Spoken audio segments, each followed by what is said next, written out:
hitting winning runs for Australia. I think it was England, and is that they made 560. Yeah. You blokes came out, made 500. Then they got rolled, and you had about 35 overs. Yeah. And you had to come out, and you were batting winning runs.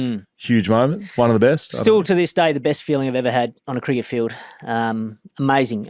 Oh, they call it Amazing Adelaide now. No one gave us a chance of winning on that last day. I didn't even give ourselves a chance of winning on the last day. You know, I turned up on day 5 thinking pretty relaxed. It's just going to be a boring draw. You know, just smallish crowd. We had this bit of a team meeting beforehand, before the 5th day, which was unusual. You don't really have team meetings during a game.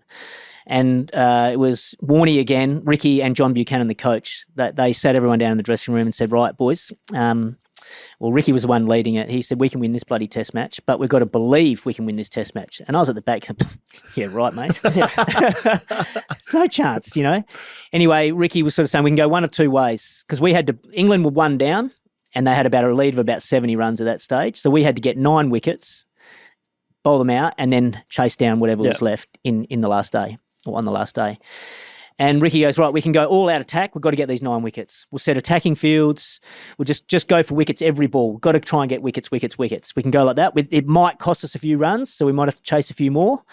We can go that way, or we can go the other way. We'll just be a bit more defensive with our fields. We'll just squeeze them. Just let the pressure build. We might get a lucky wicket here or there, and then suddenly they'll feel the pinch. And as a team, we decided to go that way. We're just going to go, just squeeze them and build that pressure on them, and you know, hope for the best. And I mean, we had the greatest leg spinner of all time in Warney. So he bowled 2 sessions non-stop from one end.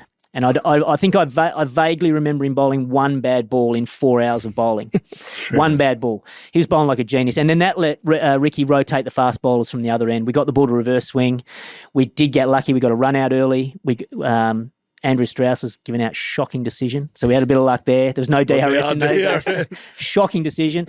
And then you could just feel the Poms just sort of like squeeze up a bit. They weren't looking to score. They were just looking to hang in there and just survive. And that sort of played into our hands. And then the more wickets we got, I mean, you probably know from playing at the Adelaide Oval, like the crowd just started streaming in from the city. The hill. Yeah, and the hill started to fill up. And, you know, so we got them 8 down and we got 9 down. And then when we got them all out, that's when I had my first sort of hit of nerves thinking, oh, shivers, we actually might win this game. We need about 160, which is still a fair chase in about 35 overs. So it wasn't going to be easy on a 5th day pitch. But the crowd had really built up. JL set the tone. He smoked like the first one for 4.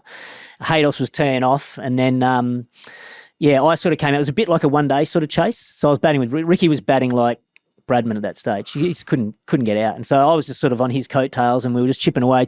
And, yeah, to be out there, to hit those winning runs was unbelievable feeling. Just to see like the crowd going nuts, the Barmy Army going nuts. Even like my teammates came running onto the field, which we never really did that in those days. You know, you'd always just stand there and just have a sort of clap in the dressing room. And they came streaming onto the field as well. And I was like, what's going on, you know? So we had a good celebration that night in the Adelaide Oval dressing rooms. Did you? How long did that go for?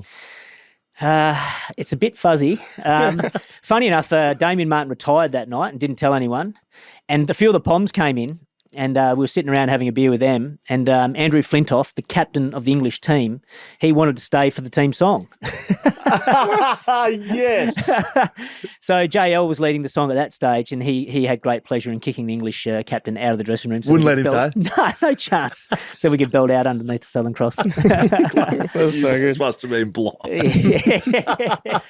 I love that about cricket, though. Like, I do...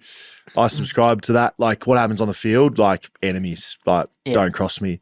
But as soon as the game's over, like, it doesn't really it doesn't happen at the elite level. Yeah. Like, it would never happen, you know, West Coast and Freo getting together for a beer. And I don't love that. Like, I would happily have a beer with anyone. I love that about cricket. Yeah, we used to do it after every test match. Yeah. But now it's sort of at the end of my career, it stretched out to doing it at the end of a series. Yeah.